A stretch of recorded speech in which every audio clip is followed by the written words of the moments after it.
Bismillahirrahmanirrahim. Alhamdulillahi rabbil alamin. Nahmadullaha ta'ala wa nashkuruh wa nusalli wa nusallimu ala sayyidina Muhammadin alladhi balagha ar-risalah wa adda al-amanah wa nasaha al-ummah hatta atahu al-yaqin wa ala alihi wa sahbihi ajma'in.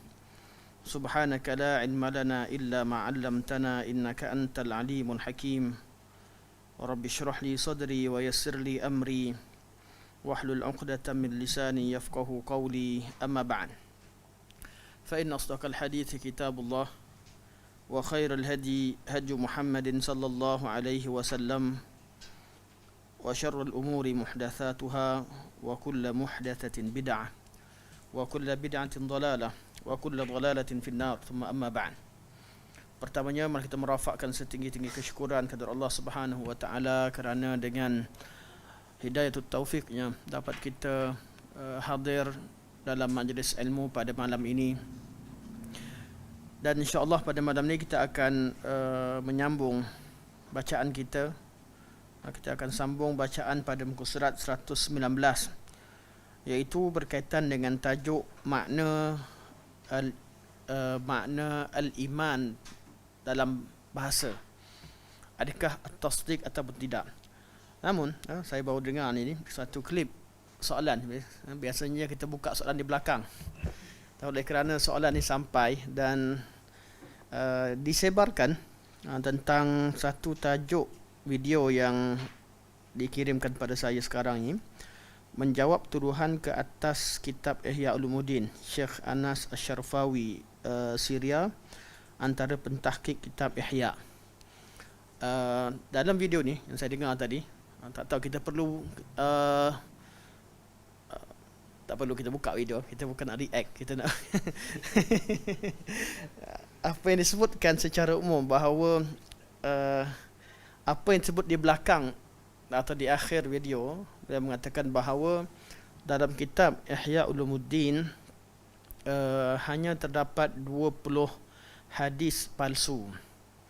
Dan dalam klip ini saya berkomen secara ringkas lah, dan kerana beliau salah seorang daripada pentahqiq kitab Ihya, tak silap saya daripada Darul Minhaj yang di Jeddah, satu cetakan terbaru bersempena dengan hari menyambut kewafatan Al-Ghazali tahun ke-900. Dicetak satu kitab Ihya Ulumuddin 10 mujallad, antara kitab yang paling cantik lah dari segi kulitnya, warnanya, dan teks bahasa Arab yang diletakkan dengan barisnya. Ini cetakan Darul Minhaj, dan dari segi itu tidak ada masalah. Dan dari segi teks asal, iaitu mereka membuat perbandingan terhadap makhtutat yang terdapat di dalam dunia akademik, iaitu yang disimpan, tak silapnya 20 makhtutat kitab Ihya Ulumuddin. Mereka buat perbandingan. Bab ini boleh dikatakan cetakan ini antara cetakan yang terbaik.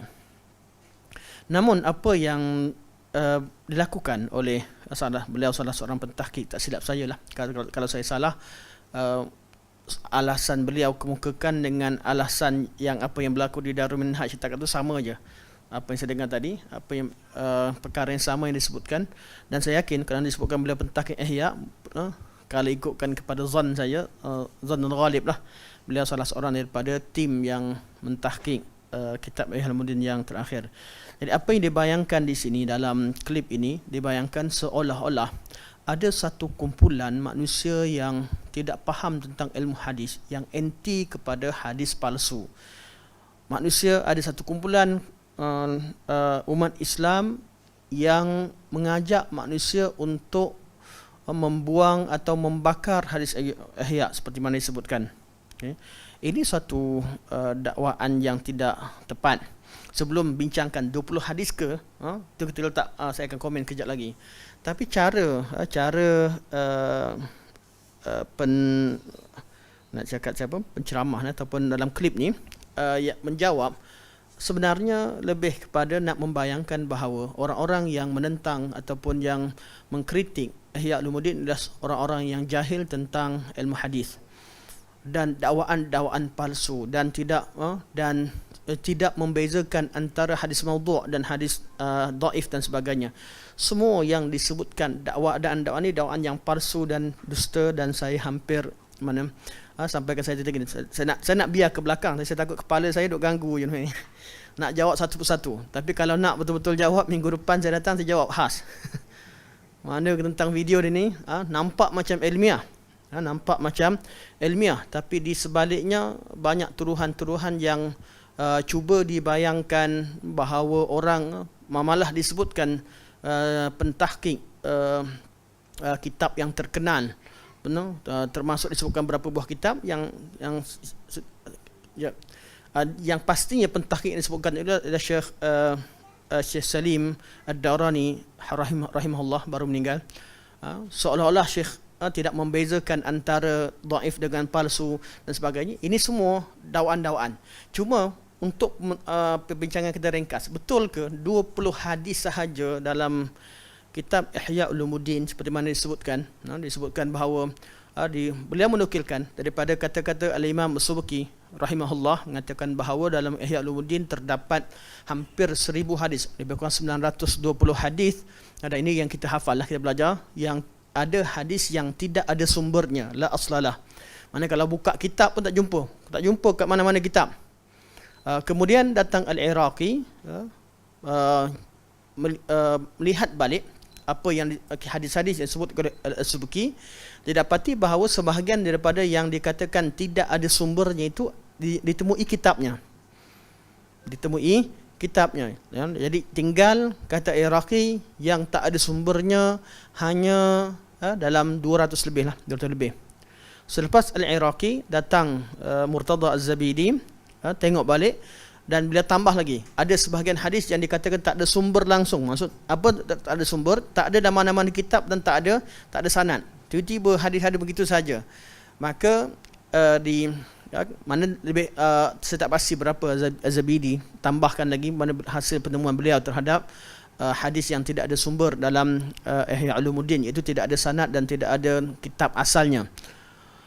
Kemudian kata penceramah ataupun Syekh Anas Syarfawi, beliau kata, dan saja kalau pada awalnya memang hormatlah saya dengar dan sebagainya, tapi bila tuduhan-tuduhan yang beliau lemparkan dengan gaya begitu, saya tak berapa percaya.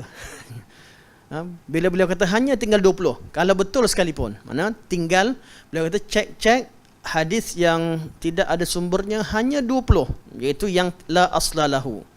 Dan beliau bayangkan inilah dia hadis maudhu' dan hanya ada 20 hadis palsu. Ini yang disebutkan dalam video ini, dan yang diterjemahkan, dah ada diterjemahkan, boleh cek kat laman disebarkan oleh Ustaz Zamihan. Boleh cek lah, boleh tengok. Okey. Sekarang kita tanya balik, hadis al-maudhu'at yang dimaksudkan oleh ulama dalam Ihya Ulumuddin, adakah terhad kepada hadis yang tak ada sumber? Yang tak ada sumber langsung, ya mungkin ikut ceritanya apa disebutkan, betul lah Subki kata tak ada kat buku langsung. Hadis maudhu' bukan terhad kepada yang tak ada sumber langsung. Kenapa tak dibawakan berapa banyak hadis-hadis yang dikritik oleh Al-Iraqi, dikritik oleh imam-imam yang lain yang memang ada sanad, tapi sanadnya diketahui bahawa ianya maudhu'. Yang ni hanya fokuskan kepada kalam Al-Subki, mengatakan tak ada langsung sumber. Kalau dalam konteks itu, mungkin saya rasa mungkin betul, mungkin tidak, sebab saya pun tak percaya. Tapi apa yang boleh buat kajian, mungkin betul pun tidak. Namun hadis maudhu' tidak terhad kepada hadis-hadis yang disandarkan pada Nabi tanpa sanad. Okay. Jadi kalau yang tanpa sanad, jelaslah tiba-tiba orang bawa hadis macam sekarang banyak, dan itu yang timbulkan dalam kitab Ihya. Dan yang mengkritik Ihya Ulumuddin adalah ulama-ulama mazhab Syafi'i sendiri. Al-Iraqi ke Az-Zabidi ke As-Subki ke, ini mazhab mana? ulama besar dalam mazhab Syafi'i. Tak ada masalah kontroversi masalah mazhab awam ni nak tak. Masing-masing ulama ketika berkritik, mereka tidak menjatuhkan martabat Al-Ghazali dalam keilmuannya dalam banyak perkara. Tapi mereka mengkritik dengan kejujuran dan cinta mereka terhadap Rasulullah. Bukan kerana ingin mengajak manusia benci pada Ghazali, buang Ihya seperti mana dibayangkan. Dan itulah yang berlaku sampai mana-mana. Jadi sanad yang hadis palsu yang digambarkan dan ini seolah-olah terhad kepada yang tidak ada orang yang reka hadis. Jadi kalau menjumpa saja Imam Ghazali nukilkan daripada mana buku, dah tak maudhu' dah. Tak. Dan kalam ini, cara fikir begini bertentangan dengan apa yang disebutkan oleh beliau sendiri daripada awal klip. Dalam kitab Musnad Ahmad ada yang maudhu', kitab ni ada yang maudhu'. Dah, yang tu dengan sanad kau boleh kritik pula ada maudhu'. Yang sekarang ni ketika sampai kepada kitab Ihya, hanya fokuskan kepada yang la aslalah. Kenapa tak gunakan cara kritikan yang sama terhadap kutub-kutub musnadah? Musnad Imam Ahmad disebutkan lagi nama Ibnu Majah, apa lagi kitab disebut dikecualikan Tirmizi Mujtabah. Malah dikatakan kitab Sahih Muslim, ada kitab yang syaz. Kenapa kebijaksanaan dalam bab mengkritik kitab Sunnah tidak dibawa dalam menggunakan manhaj yang sama ketika mengkritik kitab Ihya Ulumuddin? Kitab Ihya Ulumuddin kita kata ada kebaikan yang banyak. Cuma dikatakan ada dikritik dalam masalah hadis, dalam masalah ilmu kalam, dalam masalah tasawuf, wahdatul wujud yang terdapat dalam bukan tasawuf biasa yang bawa kepada wahdatul wujud, yang mengajak manusia supaya adanya perbezaan antara syariat, marifat dan hakikat dan sebagainya. Ini yang jadi kritikan utama. Dan antara yang hujah dibawa, hadis yang dibawa sekalipun, mana hadis ini hanya satu aspek. Dan hadis yang dibawakan yang tidak ada dalil langsung, mana tidak ada sumber langsung, itu pun dah disebutkan oleh ulama. Subki kata 900, Iraqi kata 200 lebih, Zabidi kata kurang daripada itu. Datang pada dia kata 20 hadis. Ini hadis yang tak ada mana-mana sumber. Yang ada sumber sekalipun selain daripada kutub sudah berapa banyak disebut.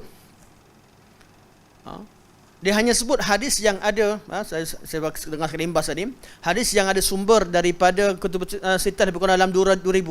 Hadis kemudian ada lebih kurang dalam hampir 6,000 hadis.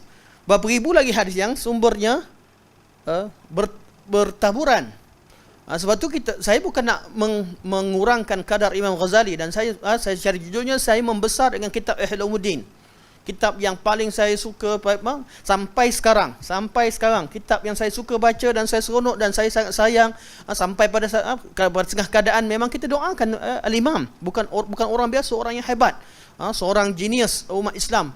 Tapi dalam bab hadis jangan pula dibayangkan ulama yang mengkritik Al-Ghazali adalah ulama yang dengki dengan keilmuan Ghazali ataupun tidak mengajak manusia untuk bakar kitab beliau. Jangan dibayangkan begitu. Sehingga apa disebutkan seolah diperbodoh-bodohkan orang-orang yang tidak memahami. Seolah-olah orang-orang yang mentahqiq, dia saya pandai tahqiq. Yang disebutkan nama Syekh seorang pentahqiq yang hebat, Salim Ad-Darani, dia katakan tak pandai. Kaedah dia maudhu' dengan dhaif tak ada beza. Bezanya maudhu' ada perawi yang wada', yang dhaif tidak ada perawi yang wada', yang lemah. Itu satu pembohongan. Tak ada seorang ulama pun faham begitu. Dan saya yakin Syekh Salim rahimahullah pun tak cakap macam tu. Beliau seorang yang sangat alim. Buku beliau banyak menceritakan tentang perbezaan antara, menyebutkan perbezaan antara maudhu' dengan dhaif. Apa beza maudhu' dengan dhaif? Maudhu' langsung tak ada nilai dalam ilmu hadis. Hadis dhaif ada nilainya pada tempatnya. Kita kalau tak ada hadis dhaif, macam mana kita nak belajar takhrij? Siapa saya belajar hadis, kita tahu perawi ni saduq, hadis saduq yukhti, sampai kepada perawi ni waham fihi waham sebagainya. Semuanya sebab ilmu dan sebab ulama mencatatkan hadis-hadis daripada perawi yang lemah. Dari situlah berkembangnya ilmu mustalah hadis, ilmu takhrij dan sebagainya. Dan ulama yang mengatakan bahawa yang meletakkan dalam bab persamaan antara ilmu hadis maudhu' dengan hadis dhaif kat mana, tidak boleh beramal dengannya dan tidak sabit hujah. Itu pun dibezakan dalam bab fadail. Bab fadailul a'mal dan targhib-tarhib, dia tidak mengasaskan amalan baru, dia hanya sebutkan fadilat terhadap amalan yang sedia wujud dalam agama Islam. Itu syarat Ibn Hajar dan disebutkan oleh semua ulama. Dikatakan hadis dhaif digunakan fadil amal, bukan amalan yang tiba-tiba datang daripada mana, datang hadis dhaif, dia sabit tak? Dia hadis yang menceritakan tentang kelebihan amalan-amalan yang memang dah sabit daripada hadis yang sahih ataupun dalam sunat secara dalam sunnah Nabi secara umum. Dia cuma menyebutkan tambahkan fadilat. Kalau begitu, ada tak ada hadis dhaif ni, dia tidak menambah atau mengurangkan agama Islam. Jadi pengamalan terhadap hadis dhaif dalam bab begini memang ulama bertolak ansur. Sebab apa? Hadis tadi tidak menambahkan sebarang amalan baru, amalan-amalan yang tidak diajarkan oleh Nabi sallallahu alaihi wasallam. Jadi dalam beramal kita perlu berhati-hati. Kita kata tak boleh beramal dengan hadis dhaif, bukan bermaksud kita tolak, tak ada nilai. Tak, tapi untuk mensabitkan suatu amalan baru yang tak wujud. Hadis berkaitan dengan solat sunat sekian dan sekian, zikir sekian-sekian, tak wujud langsung. Dan tiba-tiba nak disabitkan dengan hadis dhaif, tak boleh. Tapi kalau memang perkara yang memang sedia wujud, hadis dhaif datang menceritakan tentang fadilat, tentang kelebihan, kita harapkan diharapkan amalan tersebut ada fadilatnya. Jadi beramal dengan harapan, dengan husnuzan, dengan harapan mungkin ianya sabit daripada Nabi sallallahu alaihi wasallam. Namun untuk mensabitkan suatu perkara yang baru itu tidak disebutkan oleh ulama. Betul makna, kena faham betul makna beramal hadis dhaif. Dan hadis dhaif ada manfaatnya. Hadis dhaif yang dikatakan boleh diriwayatkan, ulama sebutkan bahawa ianya perlu diriwayatkan dengan sanadnya supaya diketahui kedhaifannya. Ataupun kalau tanpa sanad, hendaklah diriwayatkan dengan sighatut tamrid, qila atau ruwiya, atau dikatakan qad ruwiya, bila sebutkan qala Nabi sallallahu alaihi wasallam, in sahha anin Nabi sallallahu, kalau sah daripada Nabi sallallahu, mesti ada sirah-sirah yang menunjukkan bahawa ianya bukan jazam, bukan perkara jazam. Dan banyak lagi apa yang beliau sebutkan. Mana satu persatu dengar berawal tu tertangguh sikit kuliah kita. Satu cara ta'liq yang tidak nak kata amanah, berat sangat, tidak jujur. Tidak, kita berbeza pandangan sekalipun, dalam bab sekalipun perlu kemukakan hujah dengan hujah. Bukan dengan membayangkan, bawa pendengar supaya membayangkan dulu orang yang tak tahqiq, yang selama ni mengkritik Ihya Ulumuddin adalah orang yang tak faham sebagainya. Siapa yang dia kritik? Itu Al-Iraqi, Az-Zabidi, Subki dan ulama-ulama Az-Zahabi. Saya tak sebut nama Ibn Taimiyah. Ibn Taimiyah memang mereka pun tak suka. Saya sebut nama-nama orang yang hebat dalam ilmu hadis, dan mereka semuanya bermazhab Syafi'i. Kenapa ulama Syafi'i yang banyak bagi fokus? Sebab Imam Ghazali antara imam yang paling besar dalam mazhab Syafi'i. Ada kedudukannya. Sebab tu ulama-ulama hadis dalam mazhab Syafi'i, mereka yang bagi fokus dalam kitab Ihya Ulumuddin. Sebab tu ada selain daripada Syafi'i, contohnya Ibn Jauzi daripada Hanabilah, ringkaskan kitab namakan Minhajul Qasidin, dan banyak kitab Mukhtasar Minhajul Qasidin, semuanya daripada isi kandungan dalam Ihya Ulumuddin, tapi dikeluarkan apa dirasakan tidak patut dimasukkan dalam kitab beliau. Itu pun tak semua ulama kata bersih. Jadi untuk Ihya Ulumuddin, apa kedudukannya? Ihya Ulumuddin ada mengandungi kebaikan, ada mengandungi kesalahan. Untuk orang awam yang tak bezakan hadis, tak bezakan antara hadis palsu, tak palsu, dhaif, tak dhaif, tak bezakan antara amalan yang mana kalam diterima tak terima, ulama ingatkan supaya apa? Kerana mengingatkan orang awam, jangan jadikan itu sebagai bahan tarbiyah. Kerana kitab Ihya dijadikan sebagai bahan tarbiyah, kitab Ihya sebagai rujukan penceramah, pengkhutbah, dan siapa sahaja nak ni bawa itu dinukilkan langsung kepada orang awam. Jadi akan tersebar kebaikan bersama dengan keburukan sekali, dengan kesilapan. Betul ulama ingatkan. Namun untuk orang-orang yang mahir, orang-orang yang tahu membezakan antara hadis sahih dengan tidak, untuk orang-orang yang bezakan, kitab mana-mana sekalipun kita ambil manfaat daripadanya. Dan tidak ada orang yang mengatakan bahawa perlu dibakar sebagainya. Walaupun pernah berlaku dalam sejarah ulama Morocco, ulama Maghribi, bila tengok mereka memang bukan mazhab Syafi'i, jadi mereka nampak saja banyak, mereka bakar terus. Itu perbuatan sebahagian daripada ulama Morocco yang sangat marah bila temukan hadis-hadis yang banyak, hadis-hadis palsu yang banyak dalam kitab tersebut. Dan itu bukan suatu tindakan yang mewakili ulama-ulama seluruh dunia.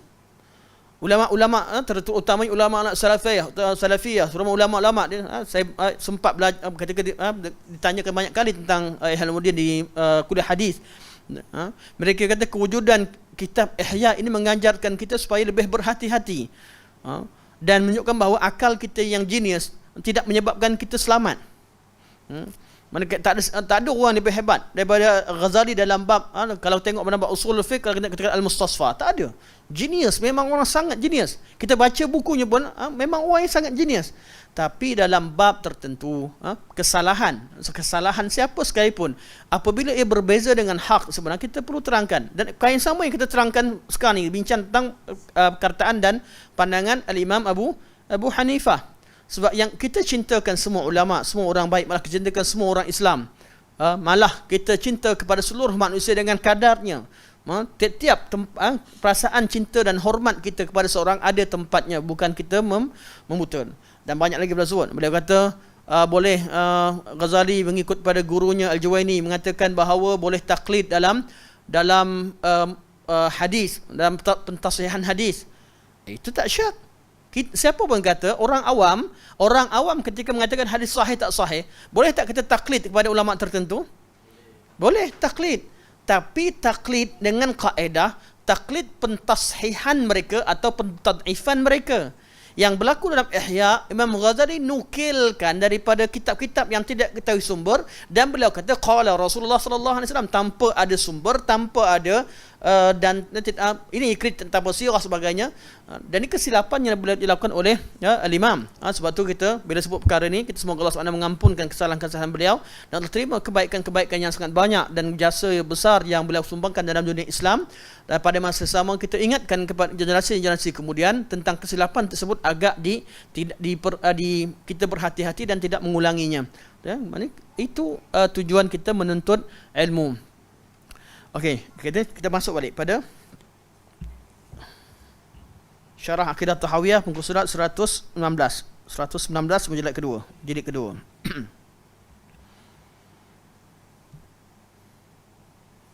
Saya nak baca pun banyak lagi saya nak ni, tapi kelas kita dah pukul berapa dah? 10. Dah nak pukul 10 dah. Tapi tak apa, untuk react sikitlah. Terlalu banyak yang disebutkan. Saya jadi marah sebab apa? Tak marah lah, rasa geram sikit lah. Segeram. Diperlekehkan seorang pentahqiq yang hebat. Sedangkan beliau muda lagi, baru belajar tahqiq, baru nak belajar. Itu pun bukan bidang hadis yang mahir pun.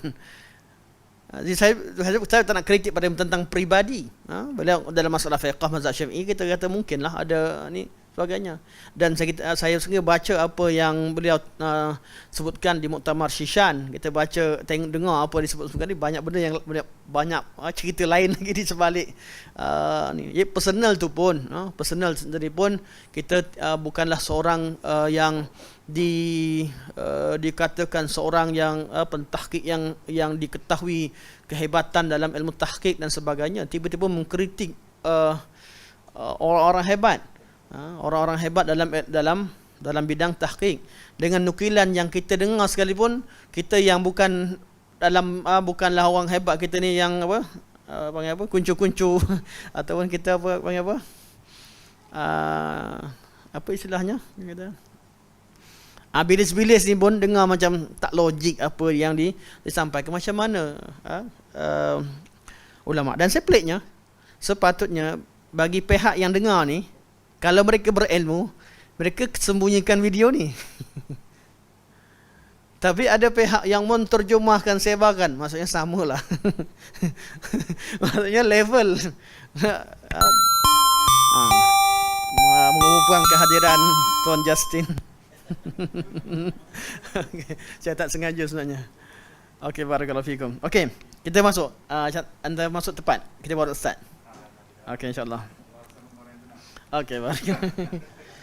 Okey, muka surat 119. Telah berkata Al-Imam Ibn Abil Aziz rahimahullah dalam mensyarahkan kata-kata Al-Imam At-Tahawi rahimahullah dalam mentarifkan iman. Kita dah bincangkan pada minggu lepas berkaitan dengan hujah balas yang dijawab oleh jumhur ulama kepada pendukung madhab Murji'atul Fuqaha, iaitu yang dinisbahkan kepada Al-Imam An-Nu'man bin Thabit Al-Hanafi rahimahullah, Imam Abu Hanifah. Makna iman, kata Imam Abu Hanifah, iman dari segi bahasa ialah at-tasdiq. Orang yang beriman artinya orang yang mentasdikkan, iaitu orang yang membenarkan. Dan lawan iman adalah at-takdzib atau al-juhud, iaitu orang tidak beriman ialah orang yang tidak percaya atau orang yang mengingkari. Ini yang disebutkan oleh Imam yang disebahkan kepada Imam Abu Hanifah rahimahullah dari segi bahasa. Jadi oleh kerana itu, jadi iman yang sebenar adalah sesuatu yang terdapat dalam hati. Sebab membenarkan dan mendustakan itu ialah amalan hati. Maka bagi mereka kata iman, yang dinamakan iman ialah sesuatu yang berada dalam hati. Dan kenapa mereka sebut hati dan lisan? Mereka juga menyebutkan lisan juga sebagai iman untuk membezakan antara orang kafir dan orang Islam. Untuk bezakan syarat untuk jadi orang Islam ialah dengan kalimah la ilaha illallah, maka mereka masukkannya iqrar bil lisan. Namun hakikat hujah sebenar kita tengok semuanya kembali kepada hati. Sebab tu Abu Mansur Al-Maturidi beliau tidak masukkan pun iqrar bil lisan dalam tarikh iman, kerana hujah yang hujah-hujah yang dikemukakan berfokus kepada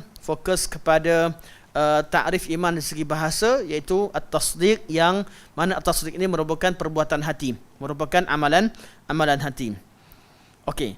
Kemudian dijawab oleh jumhur ulama mengatakan bahawa kami boleh jawab dengan jumhur ulama mengatakan iman itu ialah i'tiqad dengan hati, iqrar dengan lisan, dan amal dengan arkan, amal dengan anggota.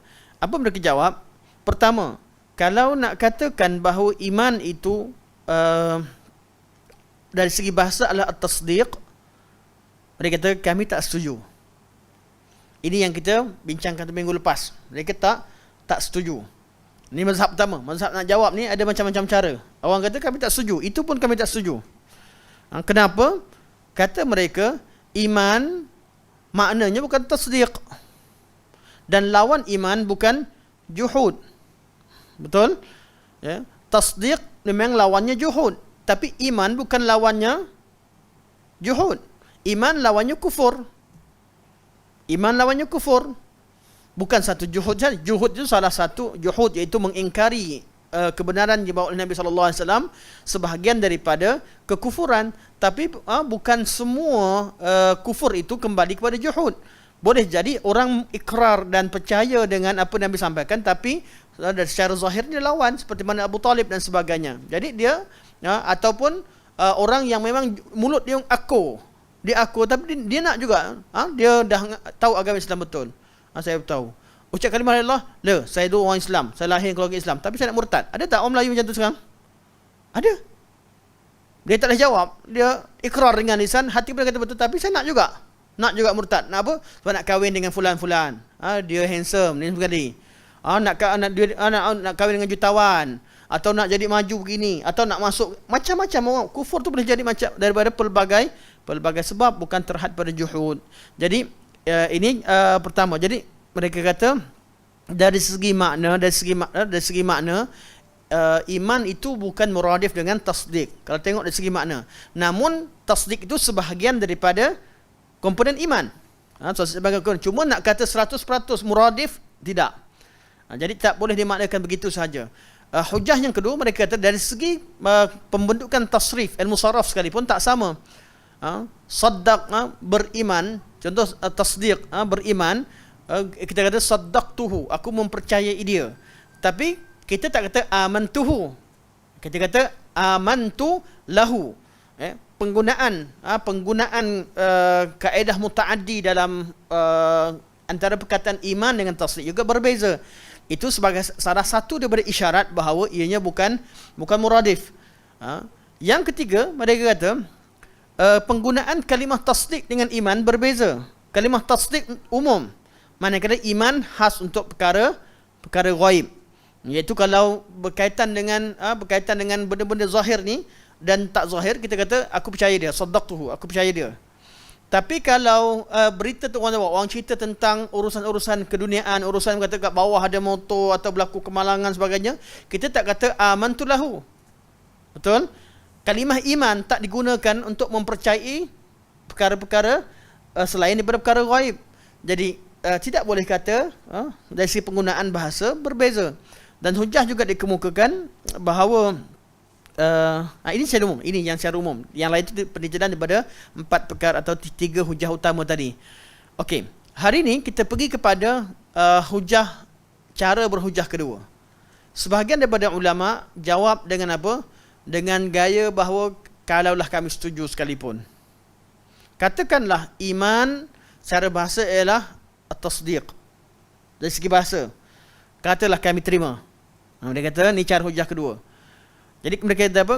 Kalau tasdiq sekalipun, dia kata tasdiq dari segi bahasa bukan dengan hati saja. Tasdiq boleh berlaku dengan perbuatan, dengan amalan. Ini yang kita baca sekarang. Kata Imam Ibn Aziz rahimahullah. Jadi Ibn Aziz rahimahullah, beliau walaupun beliau mengajak kita supaya husnuzan dengan Abu Hanifah dan juga pengikutnya dan tidak mengeluarkan mereka daripada Ahlussunnah wal Jamaah dan tidak bersegera untuk itu, pada masa sama beliau menolak hujah dengan hujah-hujah yang kuat dan menyokong pandangan Ahlussunnah wal Jamaah. Kata beliau, tasdik juga terlaksana dengan perbuatan sebagaimana sabit dalam Sahih Al-Bukhari daripada Nabi SAW bahawa baginda bersabda, al-ainani, macam tu ke al-ainani wa tazniyan lafaz.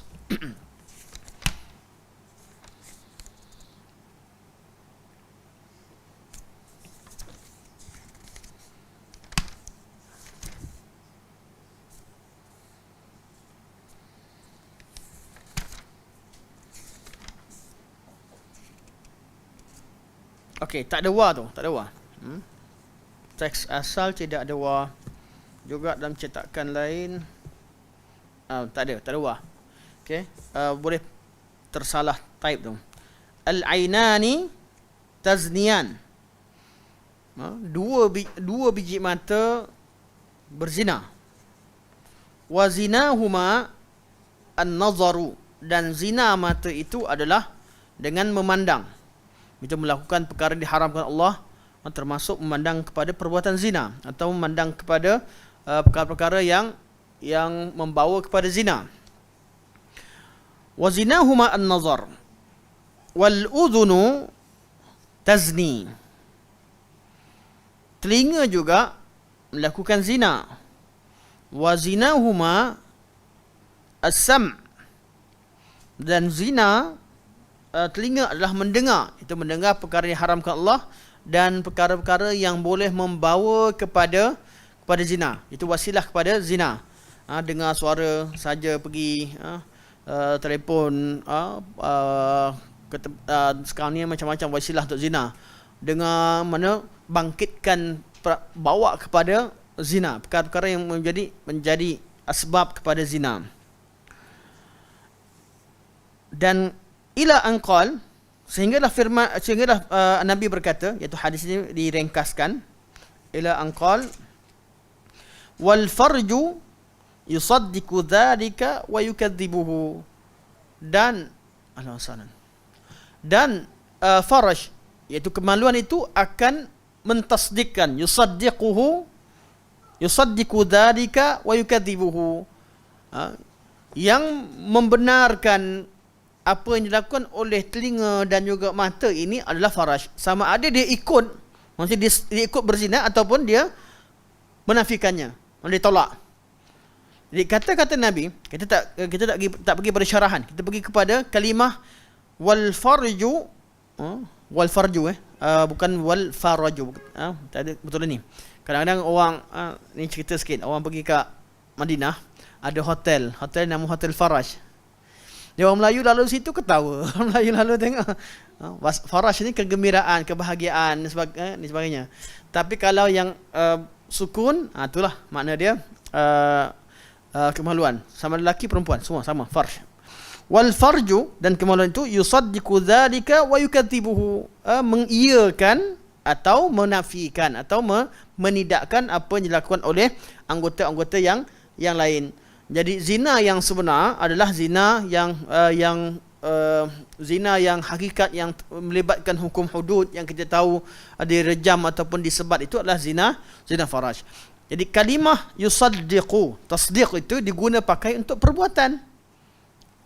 Jadi kalimah tasdiq tidak semestinya dengan hati.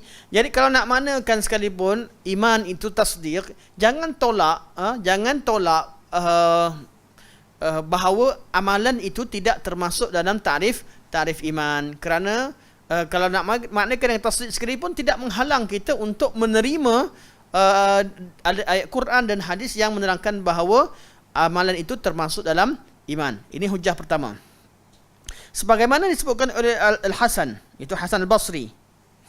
Sebagaimana Al-Hasan Al-Basri berkata, kita perkataan Hasan Al-Basri, qala wa qala Al-Hasan Al-Basri rahimahullah, laisa al-imanu bit-tahalli wala bit-tamanni, walakinnahu ma waqara fi sadri wa saddaqathu al-a'mal. Iman itu bukanlah laisal iman bit-tahalli wala bit-tamanni. Iman itu bukanlah dengan berhias-hias dan bukan juga dengan angan-angan.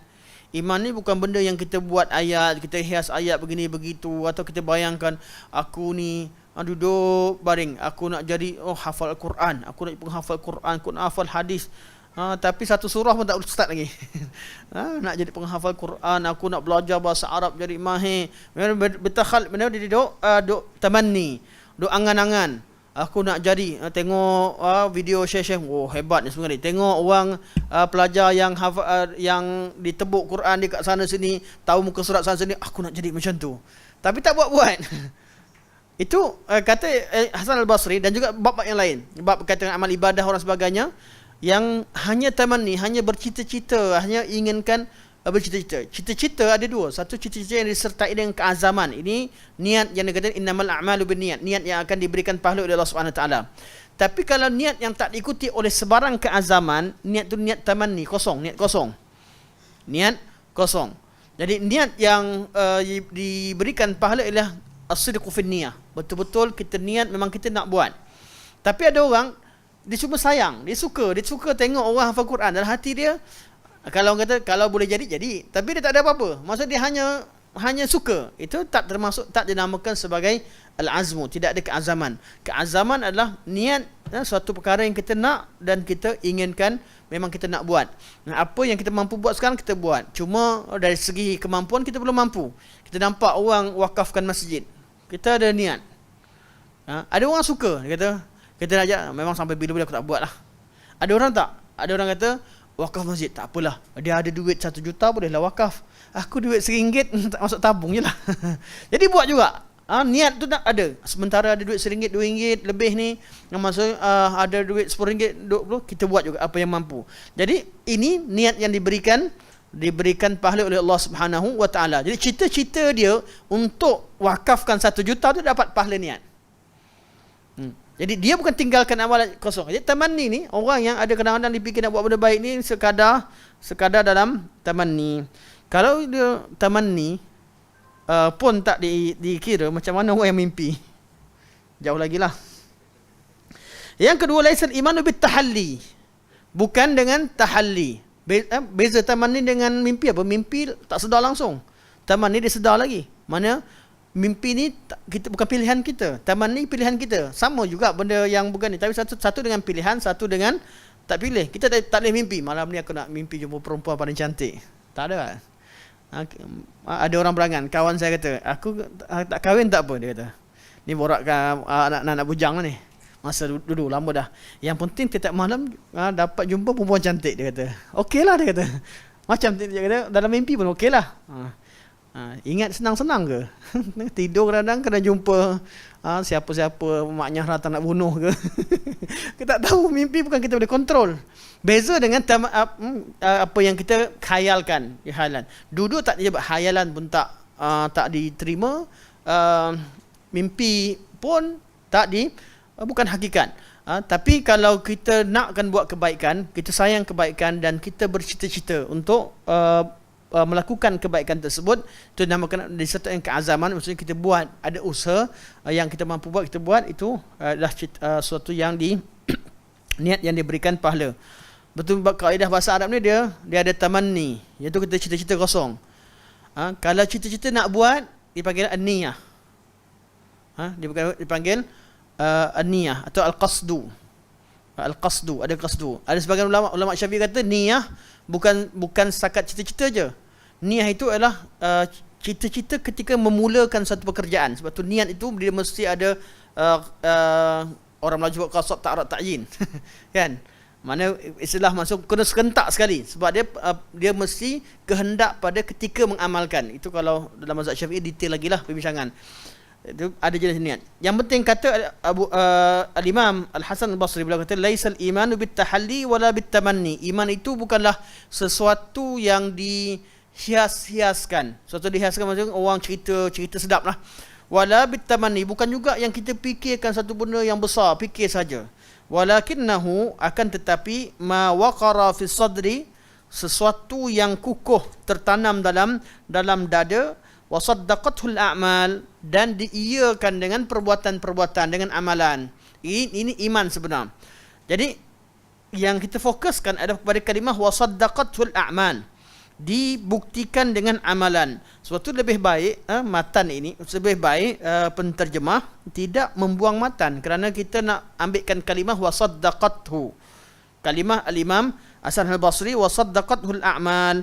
Jadi perbuatan-perbuatan yang mentasdikkan apa yang ada dalam hati. Dan jadi Al-Imam Ibn Abi rahimahullah berhujah dengan satu hadis dan satu athar daripada Al-Imam Hasan Al-Basri untuk mengatakan bahawa orang Arab menggunakan kalimah tasdik bukan sahaja pada sesuatu yang ada dalam hati, tapi juga berkaitan dengan amalan. Jadi nak menunjukkan apa? Kalau anda berhujah dari segi bahasa, iman itu maknanya tasdik, dan walaupun begitu anda tidak boleh mengeluarkan amalan daripada ta'rif iman, kerana penggunaan kalimah tasdik juga diguna pakai untuk dalam bab mengiyakan dengan perbuatan. Ini hujah pertama bagi pihak yang kata ikutlah. Mana kalau nak kata makna tasdik tu pun betul, kami hujah dengan cara lain. Itu pertama. Yang kedua, ni kalau kita nak cetak semua buku ni, cadangannya buat perenggan baru. Buat perenggan baru. Jadi perenggan dia bukan pada yang sini. Sepatutnya kat sekiranya ini yang letakkan perenggan baru. Mana poin yang kedua yang akan disentuh. Sekiranya iman itu hanya tasdik, maka ia bermaksud tasdik yang dikhususkan sebagaimana di dalam sembahyang. Ini pun tak tepat, kena tulis solat. Sebagaimana dalam perkataan as-salah dan lain-lainnya yang telah dibincangkan sebelum ini. Ini kerana Allah Subhanahu Wa Taala tidak memerintahkan kita supaya beriman secara umum sahaja, akan tetapi dia memerintahkan supaya beriman dengan iman yang khusus yang telah disifat dan dijelaskannya. Okey. Sambung lagi, kita baca dulu apa yang disebutkan. Tasdik yang bererti iman merupakan tahap minimum iman yang merupakan tasdik umum. Maka dengan itu, tasdik tidak boleh digunakan bagi iman yang umum dan yang khusus tanpa ada berlaku apa-apa tindakan pada lidah dan hati seseorang itu. Sebaliknya, iman menurut kalam syar'i adalah merangkumi iman umum dan iman khusus, seperti mana manusia yang disifatkan sebagai haiwan yang boleh berkata-kata. Perkataan ini pun perlu diletakkan kalimah Arabnya haiwanun natik, kerana ia berkaitan dengan perbincangan bahasa. Tak boleh diterjemahkan. Kalau dia meletakkan kalimah asal itu memberi kesan kepada kefahaman, sepatutnya tidak dibuang perkataan Arabnya, kerana ia berkaitan dengan bahasa. Okey, ini poin nombor 2. Nombor 1 tadi boleh letak satu, perbuatan juga dinamakan tasdik. Poin yang kedua, tasdik yang kalaulah iman maknanya tasdik, kata ulama yang kata ni, kami terima, tak apalah kalau nak kata iman maknanya tasdik sekalipun, tapi kami jawab, tasdik yang dimasukkan di sini, itu membenarkan di sini adalah tasdik yang khusus, bukan tasdik yang umum dari segi bahasa.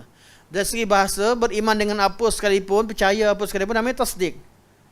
Tapi iman yang dimaksudkan sini adalah iman yang khusus, dengan makna yang dikhususkan oleh syarak. Contoh kalimah salat. Yang kata sembahyang tadi tu, yang kata salat. Kalimah salat dari segi bahasa maknanya mendoakan. As-salah. As-salah sebelum datangnya syariat Islam, orang Arab guna juga kalimah salat. Sama seperti kalimah sembahyang bagi bahasa Melayu. Bolehlah kalau kita nak ambil juga dengan konteks bahasa Melayu, kalimah sembahyang. Sembahyang sebelum datangnya Islam, ada tak orang kita sembahyang? Cina pun sembahyang. Sembahyang ni umum, betul tak? Namun sembahyang yang syar'i, yang dibincangkan dalam syarak, bukan sembahyang pergi sembah patung, sembah berhala, atau ambil colok pergi kat depan topekong sebagainya, bukan itu. Sembahyang yang khusus, yang diterangkan oleh syarak. Salat yang diterangkan oleh syarak. Begitulah kalimah salat. Kalimah sembahyang bagi orang Melayu yang menyembah segala perkara pakai sembahyang, mana percaya menyembah perkara yang tak ternampak, yang tak dilihat sebagai sembahyang, bahasa Melayu. Bahasa Arab as-salah asalnya berdoa. Namun dikhususkan dengan tidak dinafikan makna asal, tapi ada makna khusus. Salat secara umum kekal lagi. Sebahagian daripada ayat Quran masih gunakan kalimah salat. Innallaha wa malaikatahu yusalluna 'alan nabi. Allah dan malaikat berselawat pada Nabi. Masih gunakan untuk salat. Allahumma salli ala Muhammad. Kita berselawat pada Nabi SAW. Berselawat untuk Nabi dipakai lagi. Ini mendoakan masih lagi digunakan pakai dari segi bahasa. Namun solat yang dibincangkan dalam syarak, yang dikatakan tinggalkan solat kufur dan sebagainya, yang dalam kalimah syar'i mesti dirujuk kepada makna khas. Makna khas. Sama juga iman. Walaupun kalimah iman dari segi bahasa asal maknanya tasdik, mempercayai, kalau itu yang anda faham, iman yang dimaksudkan oleh syarak perlu dirujuk kepada dalil. Bukan rujuk pada makna bahasa saja, kerana yang Allah inginkan kita beriman kepada Allah ialah iman yang berdasarkan kepada dalil ataupun ajaran yang dibawa oleh Nabi Muhammad sallallahu alaihi wasallam. Jadi makna dia umum. Ajaran Nabi pula tak terhad pada sesuatu dalam hati. Ajaran Nabi merangkumi segala perkara. Nabi pun ajarkan kita ada amalan-amalan bila dilakukan boleh jadi jatuh kufur. Nabi memasukkan sebagian amalan sebagai pada iman, maka tidak boleh diterjemahkan pada makna umum bahasa, tapi makna khas yang dikehendaki oleh syarak. Jelas Itu yang kedua. Ketiga, begitu juga tasdik.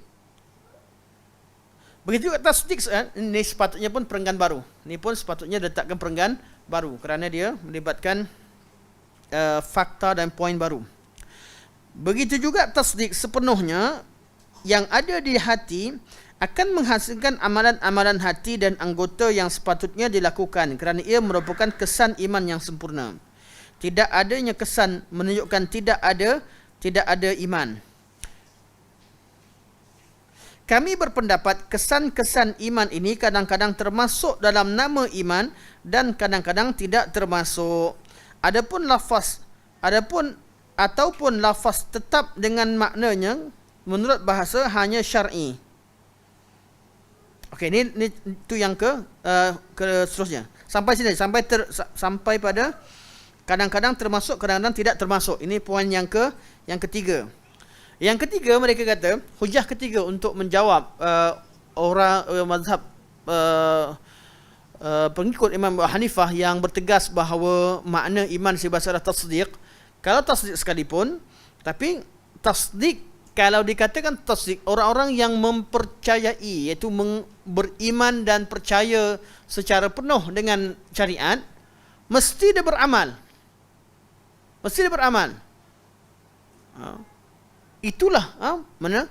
Jadi amalan itu merupakan buah daripada kepercayaan, dan amalan dia beramal itu sebahagian daripada makna dia beriman. Jadi kalau iman yang sempurna, mesti ada amal, mesti beramal. Tak boleh iman tak amal langsung. Dan kami berpendapat amalan yang dilakukan itu sebahagiannya masuk dalam takrif iman, sebahagian tidak termasuk dalam takrif iman. Betul? Ada amalan yang memang menyebabkan dikatakan orang beriman ataupun tidak. Ada amalan yang dikatakan hanya berlaku, hanya dikategorikan sebagai tambah dan bertambah atau berkurangnya iman. Ada amalan yang dilakukan bila orang tu buat, dia akan jadi kufur. Ada amalan tak? Dia masih lagi kekal beriman, tapi kesempurnaan iman yang berkurang. Namun cara jawapan ini jawapan yang tidak disetujui oleh sebahagian ulama sunnah sendiri. Sebab apa? Dia akan buka ruang kepada kaul murjiah yang kata kan kesan dia bukan sebahagian, akan membuka jalan. Tapi tetap disebutkan oleh ulama daripada Is untuk menerangkan bahawa ada ulama yang jawab sedemikian. Cuma jawapan nombor 3 ni tak kuat macam jawapan nombor pertama dan kedua tadi. Jawapan yang keempat, ataupun lafaz tetap dengan maknanya menurut bahasa, hanya syar'i menambah hukum-hukum terhadapnya. Ini jawapan yang keempat. Artinya apa?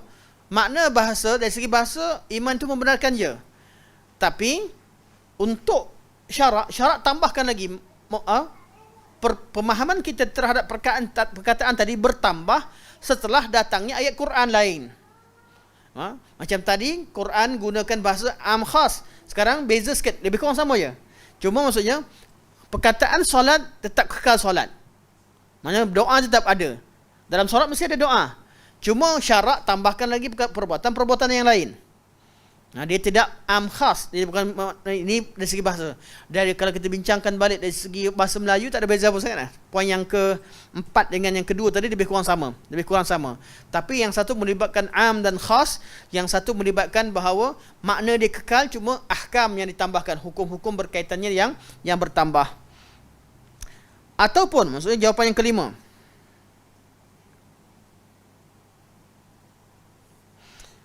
ataupun syar'i, iaitu syarak, sepatutnya syarak bukan syar'i, ataupun syarak menggunakannya pada makna majazi dan ia merupakan hakikat dari segi syarak tapi majazi dari segi bahasa.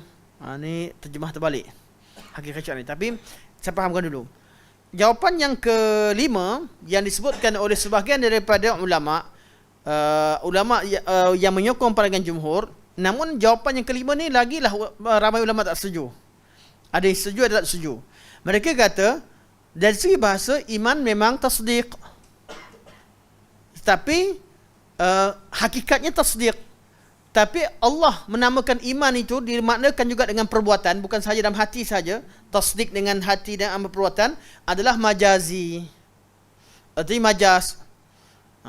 Kaedah majaz ni diambil juga untuk berhujah dengan golongan Hanafiyah. Siapa jawab begitu adalah mereka adalah dari kalangan ulama-ulama Hanafiyah yang tak setuju dengan pandangan Imam Abu Hanifah.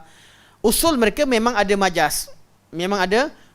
Jadi mereka kata majaz tu ada. Jadi mereka jawab balik dengan pandangan ulama mazhab Hanafiyah juga. Mereka kata gunakan majaz. Jadi tak boleh tolak amalan. Amalan ini sebahagian daripada iman. Macam mana? Majaz lah. Sebagaimana dalam bab-bab lain menggunakan majaz, sini pun boleh gunakan majaz. Namun kaedah ini hanya dipakai oleh ulama-ulama yang menerima bahawa wujudnya majaz dalam syarak. Dari segi bahasa semua ulama sepakat wujud. Tapi dalam syarak wujud atau tidak majaz dalam istilah syarak itu yang khilaf. Ada yang khususkan, ada yang kata dalam Quran ada majaz. Sebab apa Quran diturunkan dalam bahasa Arab memang ada majaz. Ada kata tak, dalam Quran tak ada. Dalam Quran tak ada majaz. Sebab Quran walaupun diturunkan bahasa Arab, namun Quran adalah kitab undang-undang. Kitab syarak yang tak boleh kita nak maknakan dengan makna majaz. Ada yang kata, majaznya apa? Contoh, saya kata tadi ada singa botak masuk. Contoh. Contoh. Jadi, kata tadi masuk kelas, minta maaf. Contoh. Kita gurau kat luar kena termasuk ke kuliah. Okey. Jadi kata macam mana kat Dewan Batu Salam ada singa yang masuk? Sebab singa botak pula contohnya kan. Orang faham dah, termasukkan mesti ustaz nak gurau dengan siapa-siapa tu. Majaz. Tashbih yang dibuat itu salah satu bentuk majaz. Ada majazul hasf, ada majaz yang berasal majaz mursal, macam-macam lah. Yang penting kalimah yang tidak digunakan pada tempatnya. Makna asalnya lain tapi diguna untuk makna lain. Itu dinamakan sebagai majaz. Atau majazul hasfi kata kadab tajang dia kata besok kita lawan kamu besok kita lawan bola dengan kamu sebelah. Tak percaya pergi tanya kamu sebelah. Besok lawan bola. Betul? Okey, besok Baitul Salam lawan dengan Yayasan Taklim. Lawan bola. Okay. Jadi kita dengar, faham tak? Kita faham tak mana? Faham. Tapi Baitul Salam ni orang ke? Yayasan Taklim ni orang ke? Tak. Jadi mana? Kita mesti ahli Baitul Salam atau orang yang belajar Baitul Salam, tim Baitul Salam, mana tim Baitul Salam, orang-orangnya lawan dengan tim Yayasan Taklim. Tapi dari segi bahasa guna tak? Guna. Was'alil qaryah.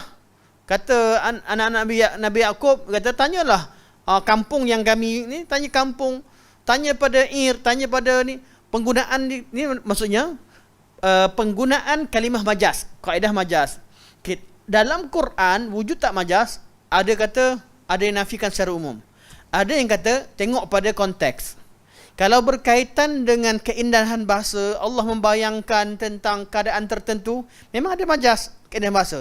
Tapi dalam bab akidah, bukan bab Allah nak bayang-bayangkan suruh kita duduk bayang, tak. Bab akidah, Allah menerangkan tentang akidah umat. Bab sifat-sifat Allah. Jadi bab akidah, bab sifat-sifat ini tidak boleh ada majaz. Sebab perkara ini sedia wujud. Kita tak tahu langsung tentang sifat Allah. Kita tahu tentang kaifiah, tak tahu tentang nama sifat Allah sebagainya. Dan kita hanya bergantung kepada apa yang Allah sampaikan kepada kita. Tiba-tiba Allah sampaikan bentuk majaz. Tak boleh. Sebab majaz ni kita tahu dia betul sebab kita kenal hakikat. Bila sesuatu kalimah digunakan tidak pada hakikatnya, kita tahu benda tu majaz. Contoh saya kata singa masuk dalam singa dah sampai dah. Saya kata singa botak dalam Baitul Salam contoh. Kita sebut gitu. Kita faham. Kita dengar aja, dia gurau ni. Bukan singa betul pun. Sebab kita kenal hakikat. Tapi berkaitan dengan zat Allah, berkaitan dengan sifat Allah, berkaitan dengan ni, tak boleh berkaitan masalah akidah, memang benda yang kita tak tahu hakikatnya. Jadi bila tak tahu hakikat, maka tidak ada qarinah untuk kita bezakan yang mana majaz, yang mana tidak majaz. Jadi keadaan itu takkan berlaku dalam bab ayat-ayat sifat, dalam bab ayat-ayat akidah. Dan inilah kaul yang paling kuat, yang paling kuat dalam bab Quran nak cerita tentang apa? Cerita tentang keindahan bahasa. Quran membayangkan persamaan antara orang keadaan tertentu, keadaan orang syirik dengan orang yang jatuh. Kat situ boleh konteks kita faham, walaupun masalah akidah, tapi bukan pada cerita sifat Allah, bukan cerita perkara yang kita tak dengar. Allah cuma membayangkan. Betul, adanya perumpamaan al-amthal dalam Al-Quran Al-Karim. Ada amthal, ada taswir sebagainya. Tapi dalam bab akidah, takkanlah sepanjang ayat, beratus-ratus ayat yang cerita tentang Allah istiwa itu majaz, memanjang. Tak boleh. Malah Allah Subhanahu Wa Taala dalam 7 ayat yang istawa, sumastawa ala arsy, ayat ketika Allah tengah serius. Allah tengah cerita tentang kebesarannya. Bukan ayat tengah buat ayat gempak kita bahasa kita mau buat ayat yang keindahan bahasa. Bukan itu. Tiap-tiap ayat yang datang ketika Allah cerita bahawa Allah Subhanahu Wa Taala itu beristiwa atas arasy ialah ayat untuk isbatkan kebesaran dan ayat kebanggaan Allah Subhanahu Wa Taala. Bila Allah cerita tentang kekuasaan dan kebanggaannya berkaitan dengan ini, takkan Allah menggunakan kata-kata kiasan di sana. Di sanalah kalimah hakikat. Betul diketahui secara umum bahawa ayat-ayat sifat tidak ada majaz padanya. Itu majaz yang menafikan hakikat, bukan, dia adalah ayat-ayat hakikat. Cuma ada perbincangan beritilah. Ini syarat jawapan yang umum. Nanti kita akan jumpa lagi. Kita jawab, kita seyakin dah. Jangan yakin. Jumpa dengan orang mahir bahasa, dia masuk lagi. Ada dalam. Kita akan bincang nanti. Ada lagi. Ada bab berkaitan dengan jawab secara detail berkaitan dengan majaz. Akan kita temukan lagi dalam kitab ini. Walaupun dulu saya dah terangkan, tapi belum lagi masuk kepada jawapan balas pihak yang tidak setuju berkaitan dengan majaz. Adakah ada majaz dan sebagainya. Ini kita akan peruntukkan masa khas untuk bincang tentangnya. Okey. Yang penting jawapan yang kelima oleh sebahagian pihak yang mengatakan bahawa kalau nak kata tasdiq itu adalah makna segi bahasa, boleh, tapi ia adalah kalimah tasdiq yang iman yang diguna pakai dalam syarak ialah majazi. Majazi tidak bukan pada penggunaan makna bahasa asalnya, bukan pada hakikat. Ini pandangan sebahagian pada ulama, dan kebanyakan yang hujah begini adalah dari kalangan ulama-ulama mazhab Abu Hanifah sendiri yang tidak bersetuju dengan pandangan al-Imam. Jadi mereka tak setuju, mereka jawab balik dengan hujah majaz, kerana memang mereka menggunakan majaz itu sebahagian daripada kaedah mereka berhujah. Jadi bagi pihak yang terima kaedah majaz, mereka hujah dengan majaz. Bagi ulama yang tak terima, mereka tak sebut pun. Tapi Ibn Abbas rahimahullah beliau sebutkan semua sekali jawapan-jawapan yang pernah dijawab terhadap golongan yang menyatakan bahawa makna iman dari segi bahasa adalah tasdik, dan inilah jenis-jenis jawapan yang diberikan. Yang dah kelima ke tadi? Dia kan? Okey, majaz.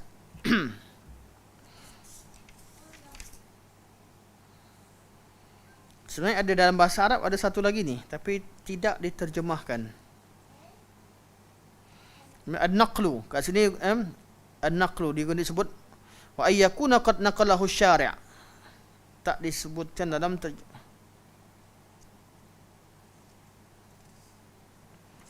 apa.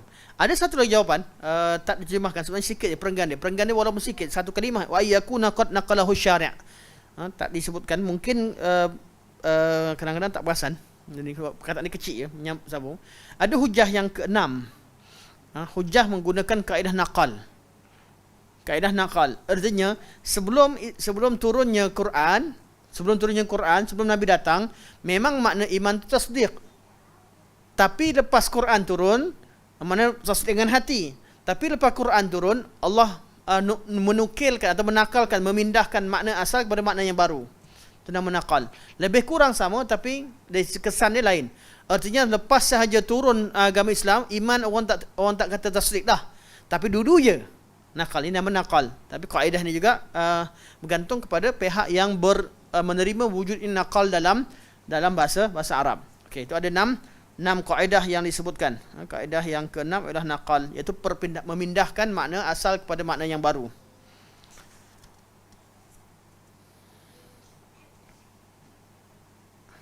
Okey. Dan apa hujah yang paling besar sekali? Hujah yang paling besar sekali adalah hujah yang dikemukakan sekarang.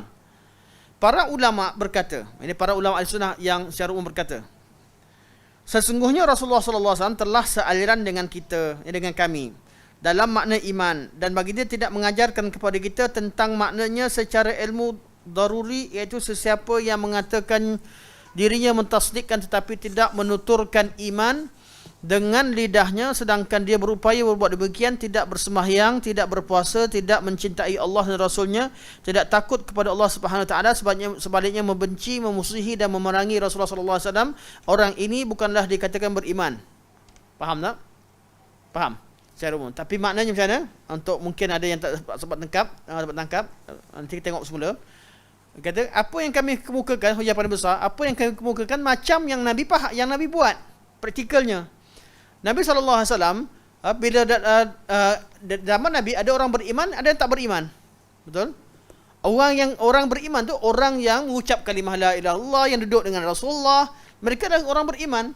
Yang tak beriman, yang duduk pihak satu lagi. Hati dia percaya tak percaya itu, Nabi tak pernah pun kita, itu Abu Lahab tu lain, dia tak percaya. Abu Sufyan dia beriman, dia percaya. Abu Lahab lain, Abu Talib lain. Tak ada, Nabi tak ada. Nabi cuba bezakan siapa yang dia beriman, kemudian mengucapkan kalimah la ilaha illallah dan beramal dengan Islam, duduk orang Islam, itulah yang Nabi kira sebagai orang beriman. Yang pihak yang lawan satu lagi, Nabi tidak kira mereka daripada orang beriman. Ini hujah paling besar sekali lah, iaitu hadis Nabi SAW. Apa yang Nabi dari segi bahasa tadi perbincangan dah bincang. Sekarang dari segi praktikalnya, Nabi SAW, apa yang Nabi lakukan sama macam kami faham, iaitu iman itu melibatkan apa? Melibatkan perbuatan. Sebab Nabi tak pernah pergi ke orang yang orang kafir yang percaya tak beriman, Nabi masukkan mereka di kalangan orang beriman. Tak. Selagi mereka tidak mengucapkan kalimah la ilaha illallah dan beramal dan duduk bersama Islam. Dan sebab itulah kita tengok kepada minggu depan insya-Allah kita akan sambung. Okey, kita tengok, kita baca sikit. Baginda juga mengajar kita bahawa kejayaan yang akan diperoleh disebabkan menuturkan dua kalimah syahadah adalah dengan syarat ia disertai dengan keikhlasan dan mengamalkan tuntutannya. Nabi SAW telah bersabda, iman ada 70 lebih cabang. Yang tertinggi adalah mengucapkan kalimah la ilaha illallah, dan yang paling rendah ialah membuangkan benda yang menyakiti dari jalan. Ini semua kita akan terangkan dan bincangkan pada pertemuan akan datang insya-Allah. Yang seterusnya, secara mudahnya banyak amalan-amalan selain daripada Nabi sallallahu alaihi wasallam jadikan orang beriman adalah orang yang pengikut Nabi, yang tak ikut dia tak masuk beriman. Perkataan Nabi sendiri, banyak amalan-amalan yang merupakan perbuatan amal, Nabi jadikan dia sebagai sebahagian daripada iman. Kalimah iman yang paling tinggi adalah kalimah la ilaha illallah, hadis syu'abul iman, dan yang paling rendah ialah membuang duri dari jalan. Semua itu Nabi namakan sebagai iman, syu'abul iman. Nabi kata al-imanu bid'un wa sab'una syu'bah fa afdaluha qaulu la ilaha illallah wa adnaha imatatul adha 'anit tariq. Dan juga Nabi kata al-haya'u syu'batun minal iman dan sebagainya. Ini semua berkaitan dengan amalan-amalan, berkaitan dengan amalan. Jadi kalau tengok pada hadis, kalau sampai pada bab bahasa selesai dah. Dan bab bahasa ni ada perbincangan. Sampai pada hadis memang tidak ada ruang untuk mazhab Murji'ah berkata apa-apa. Sebab memang mereka semua sepakat bahawa dalam hadis memang dalam hadis ayat Quran memasukkan amalan-amalan dalam iman. Cuma mereka hujah mereka paling besar kata apa? Allah menggunakan majaz. Penamaan iman terhadap amalan-amalan ini adalah majaz. Jadi sebab itulah kaedah majaz ni, kalau dia buka ruang majaz ni, dia semua benda dia boleh dikatakan majaz. Kalau sama macam aku, hakikat tak sama, majaz. Dan itu yang berlaku pun. Sama juga takwil. Kadang majaz dan takwil sama juga. Kalau sama apa yang disebutkan dalam Quran, hadis sama macam kefahaman kami, jadi maka dihujah-hujahkan, disebarkan surah hafal. Tak sama ni, majaz ni. Sebab tu ataupun perlu ditakwilkan maknanya. Ini cara begini memang wujud dalam mana-mana. Penggunaan takwil, penggunaan majaz perlu dilihat pada konteks dan kaedah dan cara yang betul. Sebab tu takwil dalam sifat memang tak wujud langsung lah. Dan takwil dalam ni. Kalau takwil dalam bab lain dan sebagainya untuk menafsirkan sebagainya, yang penting penggunaan kalimah tu betul. Perkataan takwil tak takwil bukan masalah. Tapi kalau menggunakan apa yang Allah sebut dimaknakan dengan makna lain seperti mana yang Nabi faham, sebab tiap-tiap ayat Quran Nabi terangkan. Apa bezanya? Ada orang tiba-tiba, okey, kita tutup, kita sampai sini dulu, kita buat catatan sampai sini. Minggu depan insya-Allah sambung. Berapa bulan hari ni? 22. Okey, 22 11. Okey. Akidah salaf ialah akidah Ahlussunnah wal Jamaah, ialah akidah yang kita warisi daripada Nabi sallallahu alaihi wasallam. Apa yang Nabi sampaikan itu yang kita pegang. Bukan bergantung pada kaedah. Kaedah ni ulama mudahkan kemudian. Sebab tu kadang-kadang ada orang kata, dia orang ni tak nak dia orang ni kalau benda hakikat sangat, habis Allah pelupalah. Allah kata Allah lupakan mereka. Kita bukan cerita tentang makna zahir atau sebagainya dengan kaedah, gunakan kaedah macam mereka, tak. Apa yang Nabi faham, yang Nabi tafsirkan, apa yang sahabat faham, itulah yang kita ikut. Cuma kat mana ulama kemudian mudahkan takwil, mana percaya secara hakikat, kalimah hakikat, percaya dengan hakikat dan sebagainya. Ini kalimah-kalimah kaedah-kaedah ulama mudahkan kita faham. Hakikatnya semua bab yang kita bincangkan dalam bab tauhid, kita perlu tengok ayat Quran tu Nabi terangkan macam mana, sahabat terangkan macam mana, tabi'in terangkan macam mana, tabi'in itu yang sebenarnya asas kepada ilmu tauhid. Sebab tu kaedah zaman dulu ulama salaf tak buat pun, sebab mereka bergantung kepada asar, mereka ahlul asar, bergantung kepada dalil-dalil ataupun pandangan-pandangan ulama salafus salih apa yang diijma'kan. Mereka tak bergantung pada kaedah. Cuma zaman sekarang, orang zaman sekarang kalau suruh buka hadis dia tak buka, tapi belajar kaedah dia terima. Betul tak? Ada kata susahlah belajar tentang mazhab salaf sebab tak ada kaedah. Kami belajar surat terus senang, ada kaedah. Ada kaedah. Jadi bila nak sangat kaedah, maka wujudlah kitab-kitab ulama buat qawaidul muslah supaya mudahkan kita faham. Buat kaedah tauhid ada 3, rububiyah, uluhiyah, asma sifat.